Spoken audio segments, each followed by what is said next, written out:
Hello, hello. How are you? This is Craig Beck, aka the Stop Drinking Expert and the author of Alcohol Lied to Me, a best-selling book that has helped hundreds of thousands of people to quit drinking. And the very good news is, if you are worried about your drinking, I give away that book absolutely free of charge. If you would like a copy, go to the website and get yours, stopdrinkingexpert.com. All right, today we are talking about the accidental consumption of alcohol and how that has the potential to throw you off the wagon.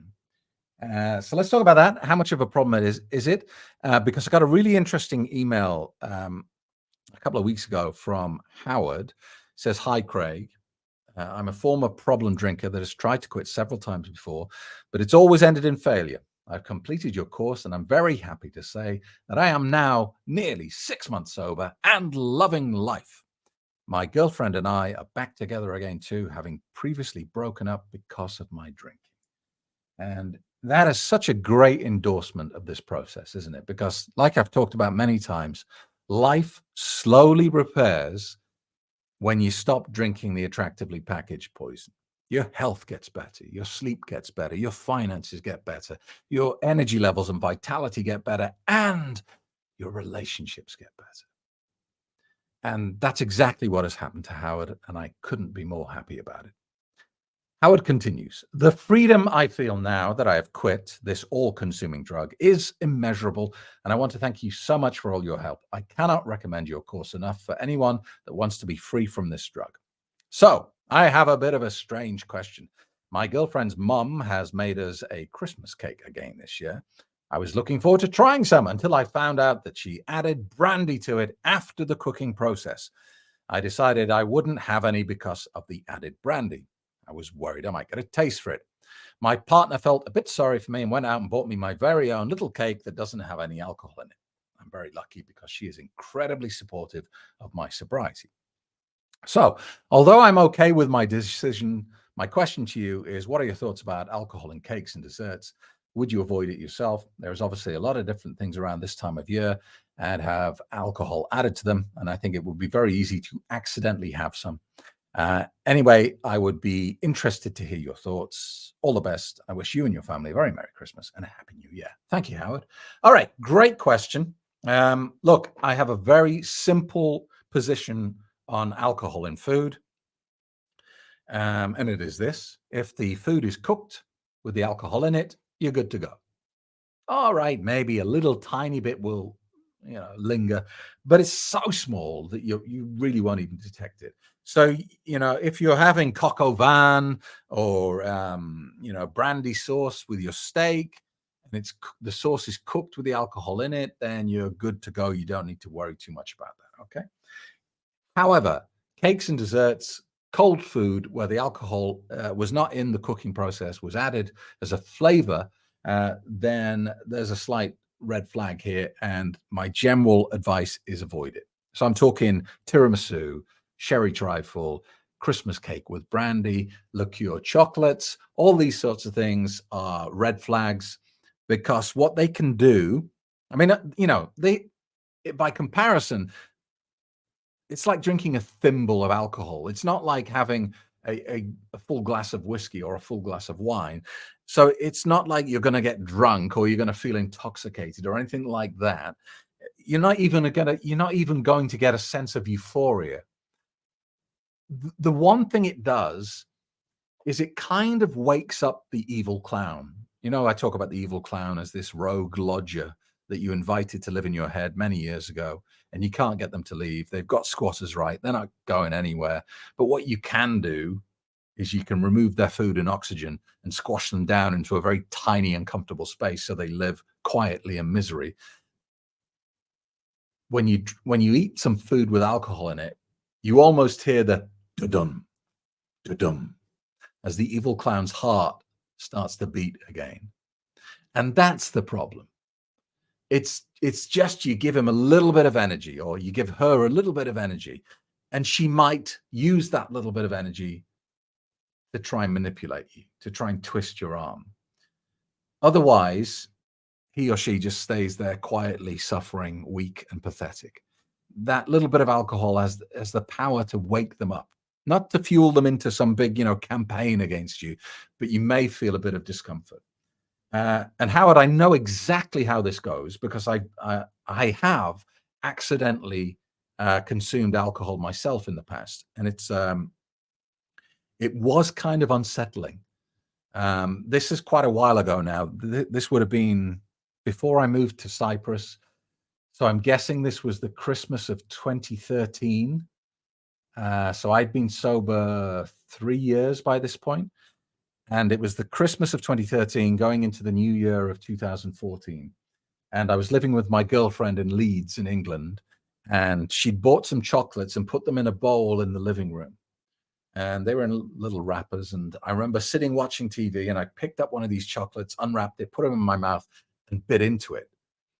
And I was quite surprised because it kind of exploded into my mouth, and it was a very strange taste. I didn't instantly go, "Oh, that's alcohol." I was like, "Wow, that's strange. Wow, what is that?" And by the time I'd chewed it and swallowed it, it was actually as I felt that kind of burning sensation in my throat, I went, "Oh my God, that's a liqueur chocolate. That's like brandy liqueur or whiskey liqueur or something like that." And I didn't immediately start eating them. I didn't want to go and open a bottle of wine or anything. But what I'll tell you it did do is it made me feel uncomfortable. It made me feel a little bit on edge. I found myself looking at those chocolates a bit more than I should, if you know what I mean. It wasn't normal. It wasn't like me looking at chocolate going, "Oh, can I treat myself to some chocolate?" It was an unnatural sensation, and I didn't like it. And I had to sit with it for a while until it went away. And I had to like concentrate and focus on it because I was aware of it.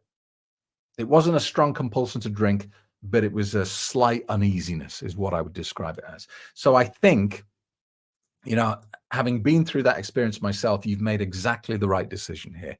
You've assessed the situation and you said, look, it's not worth it. And I think what this comes down to here, Howard, is risk versus reward. Because having that Christmas cake with the brandy in it, what's the risk? The risk is you feel uncomfortable, you feel on edge. You know, the extreme risk is that it throws you off your sobriety and you spend a couple of months drinking before you pull it back again, because that's generally how it goes. So that's the risk, quite heavy. What's the reward? The reward is you get to eat a bit of cake. It doesn't make sense, does it? It's not worth it. It's just not worth the risk. Now, if it was, here's some Christmas cake, it's got alcohol in, if try a bit and I'll give you $100,000. The risk reward now is like, oh, okay, I'm not sure. Maybe I'll get away with it. Maybe I won't. But seriously, for a bit of cake, you're going to risk your sobriety. It's just not worth it. Now, does that mean that everyone who's, had a problem with alcohol and quit drinking and accidentally eats a bit of alcohol is going to go on a bender and fall hideously off the wagon? No.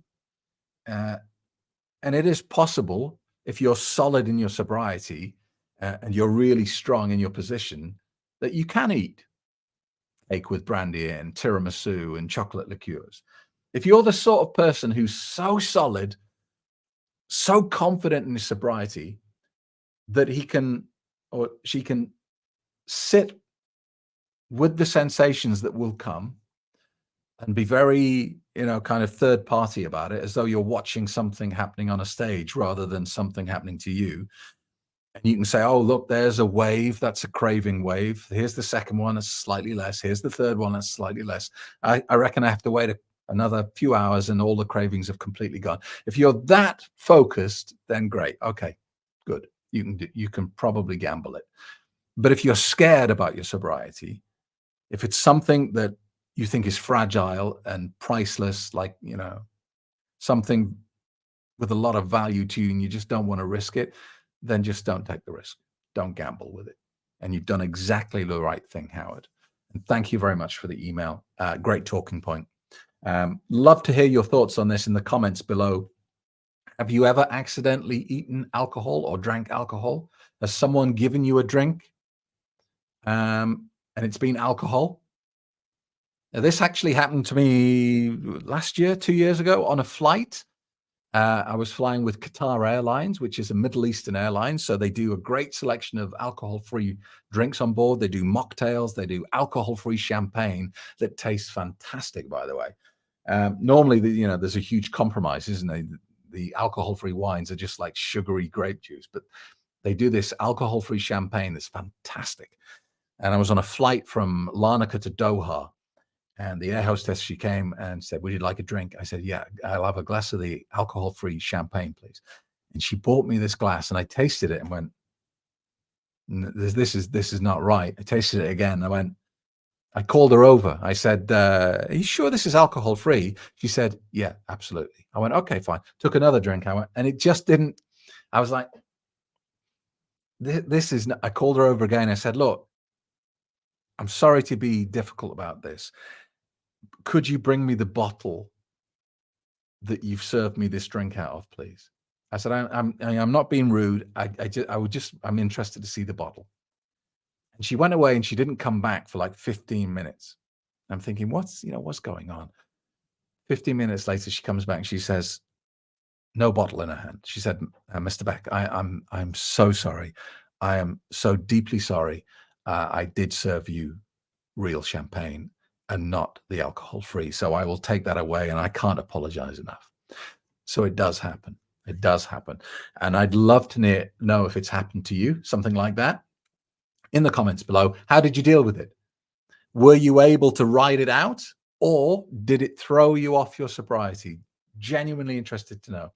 Don't forget, if you have any questions or challenges you'd like me to address in a video like this or in the Happy Sober podcast, then send me an email from the website, stopdrinkingexpert.com, or directly, craig@craigbeck.com. You can follow me on Twitter and DM me from there. My username is Craig Beck.